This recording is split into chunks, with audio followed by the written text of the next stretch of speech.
প্রিয় বন্ধুরা, আজ আমি 23/1/1984 খ্রিস্টাব্দে আমার দিনলিপির পাতা থেকে পাঠ করে শোনাচ্ছি। গত শনিবার মৃণালের সাথে বেহালায় গেছিলাম। শুভদাকে কতগুলো সার্টিফিকেট পৌঁছে দেওয়ার কথা ছিল। পৌঁছেছিলাম ভালোভাবেই, তবে ফেরার পথে শনির কোপে পড়ে গেলাম।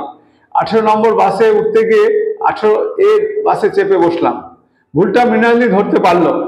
বাসের অনেকেই এগিয়ে এলেন, তবে তারাই ফেরার পথটা বাতলে দিলেন। মমিনপুর নেমে টালিগঞ্জে ট্রাম ধরুন। অতিরিক্ত 80 পয়সা খসল। ট্রামে বসার জায়গা পেয়ে গেছিলাম, তবে জায়গার জন্য আমার তেমন কিছু তাড়া ছিল না। বেশিক্ষণ ট্রামে বসতেও হয়নি। গোপালনগরে ছাড়িয়ে ট্রাম গেল আটকে। বিদ্যুৎ সরবরাহ বন্ধ।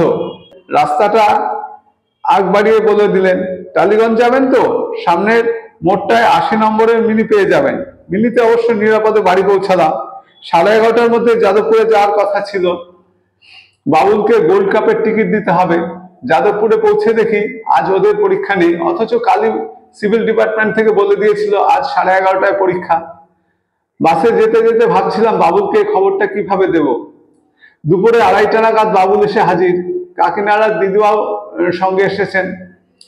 বাবুলকে রোববারের টিকিট দিয়ে দিয়েছি। মেসোমশাইকে 25 তারিখে টিকিটটা দিতে বলেছি। কাল দুপুরে বাবা রাজুকে নিয়ে এসেছে। কাকিনাড়া হয়ে এসেছে। আজ রাজুর খেলা দেখার কথা, তা খেলা আজ হয়নি, কাল খেলা হবে। দেখা যাক রাজুর ভাগ্যে কি আছে।